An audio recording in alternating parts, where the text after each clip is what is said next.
कले कुश पाई वृषध्वज मंदिररु गले पूर्णत्रया नदी तीरे प्रवेश होइले।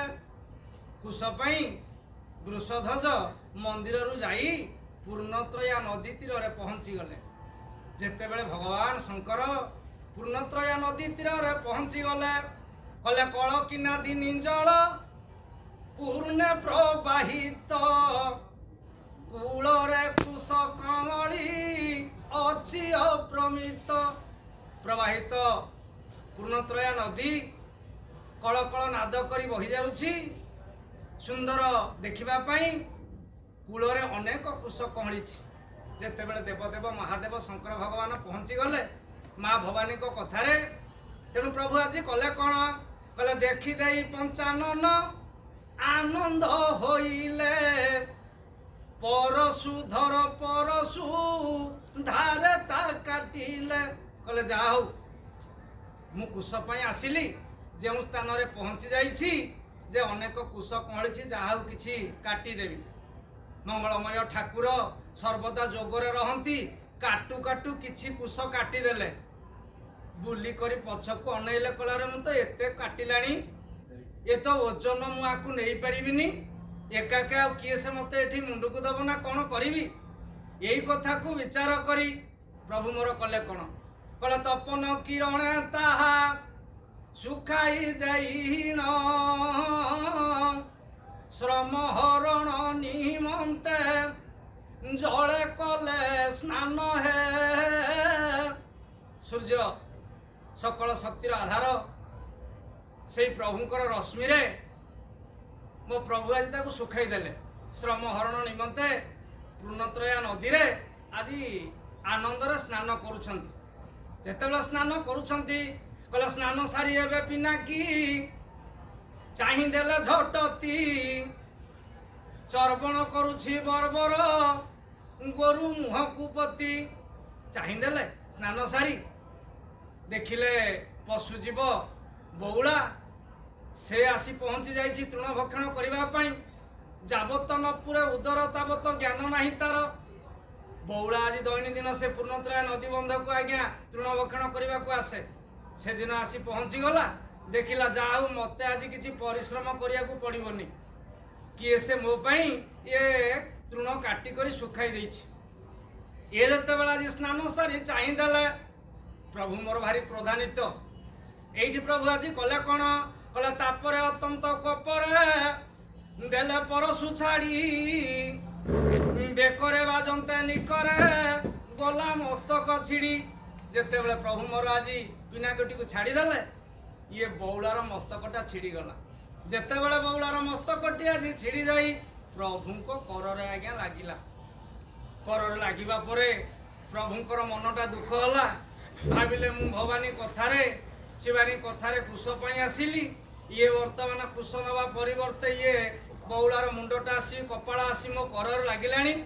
एई कथा को विचार करी प्रभु मोर आज अनेक तीर्थ पर्यटन कले करिबा परे समस्त देवादेवी माने तो ए पापरु उद्धार करि पारले नहीं उलटी प्रभुंकर कार्य को देखी अन्य देवता माने टिके नापसंद कले। ए कथा प्रभु को टिके भारी खराब लागिला। प्रभु पुनश्च फेरी आसी माँ को निकट रे कैलाश रे पहुँचिले कररे बौलार मस्तक लागिछि। जेतेबेले आज मनटा दुख होइछि एतिकी देखिबा परे पचारि देले कले एइ कुश आनिबा परिवर्ते देख। एई कथा सुनिबा परे माँ भवानी कहले तुमे काहींकी एते तीर्थ बुलुथिल नाउ ना तुमे जदि शीघ्र पळै आसी थांत हुए तो पापरु तुमे केतेबेलु मुक्ति होई सांताणी ना केमिति कोठे को जीवा। एतिकी जतेबेले प्रभु पचारि छंती माँ आज कोन कहले कले पतित पावन पतित गति नीलाद्रिपति सर्वतीर्थ देवा देवी जार पासे अछंती कले समस्त तीर्थ समस्त देवी माने समस्त देवता माने जेउठारे अछंती जदि आमे सेठेकी जाई थांते ताले तुमे केते बेलु ये कार्य बाय पापरु तुमे मुक्ति होंता। एतिकी जतेबेले आज कहिसंती प्रभु ये कथाटी सुनी मनटा आनंद हला। आज्ञा आज सिना हेउछि हरिहरंकर भेट हेले माँ भवानी कहिले हरिको निकट को हर जावाई जदि कहले यही कथा को शुणी प्रभुंकर मनटा आज आनंद है कहले यह शुणी वृष ध्वज कहले मंदिर रु गले नगदुलणी आरोही तांको संगे गले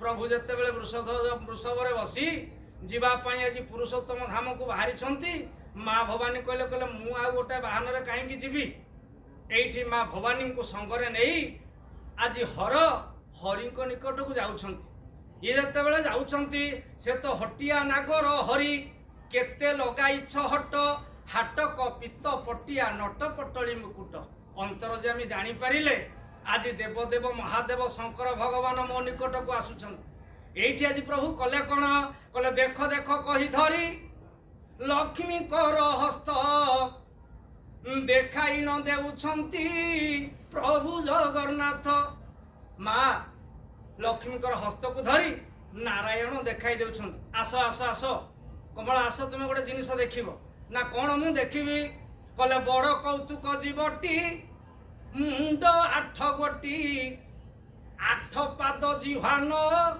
बदन 8टी नारायण कहउछंती माँ जगतर पड़िदात्री लक्ष्मी को कला देख देख आंभ निकट को गोटे कौतुक जीव आसुछंती से कौतुक जीवंकर 8टा हउची मुंड 8टी हउची पाद जिह्वा हउची 9टी ए कथा को शुणी माँ चंचला टिके अपहास्य कले कले कौठी गोटे एमिति जीव तुम निकट को आसुछंती 8 पाद 8 मुंड 9 जीव बदन कहले बा देह 8 कले खाली सेतिकी नुह नाउ ना 22टी आखि तांको 14टी कान पुछ 2 4 भुज देख प्राण धन कले खाली 8 पाद 8 मुंड 9 जीवा नुह तांकर हला 22टी आखि 14टी हउछि कान पुछ हउछि 2टी 4टी हउछि भुज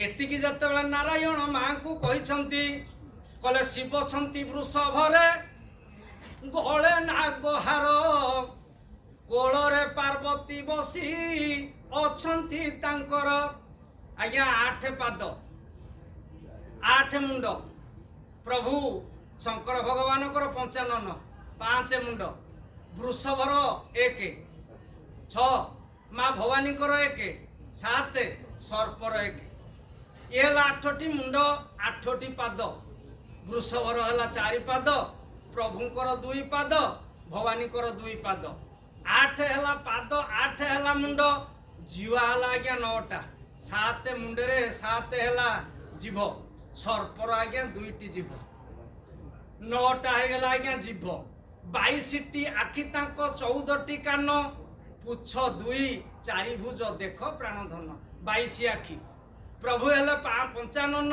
बा 1 मुंड त्रिलोचन बोली कहते तेबे 5 तिरिकी 15 आखि वृषभर 2 आखि 15 2 17 आखि सर्पर 2टी आखि 19 आखि मांकर 2टी हेउछि आखि आ गोटी हेउछि आज्ञा ज्ञान चक्षु अग्नि चक्षु ए अग्नि नेत्र 19 3 22 है आखि 14टी है कान प्रभुंकर 5 मुंडरे है 10 कान वृषभर 2 12 मांकर 2 14 सर्पर आज्ञा कान नाई पुछ है 2टी वृषभर है गोटे पुछ सर्पर है गोटे पुछ 4टी है भुज देवदेव शंकर भगवान 2टी भुज माँ भवानी 2टी है भुज जदि ये भली बेसरे जाउछंती हे बापा हेला कोन कहले दीपा दिया कंधे निपा दिया बसी कहले 4 पादिया रे गले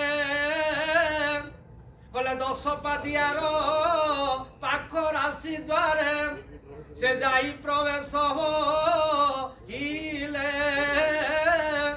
दीपा दिया कंधे निपा दिया बसी 4 पादिया रे गले दीपा दिया हेले शिव निपा दिया हेले सर्प 4 पादिया हेले वृषभ दीपा दिया कंधे निपा दिया बसी 4 पादिया रे गले 10 पादियार पाख राशि 10 पादिया जो राशि 12टी राशि से राशि नामटी है कर्कट राशि ଦଶପାଦିଆର ପାଖ ରାଶି କର୍କଟ ରାଶିର ପାଖ ରାଶିର ନାମ ହେଲା ସିଂହ।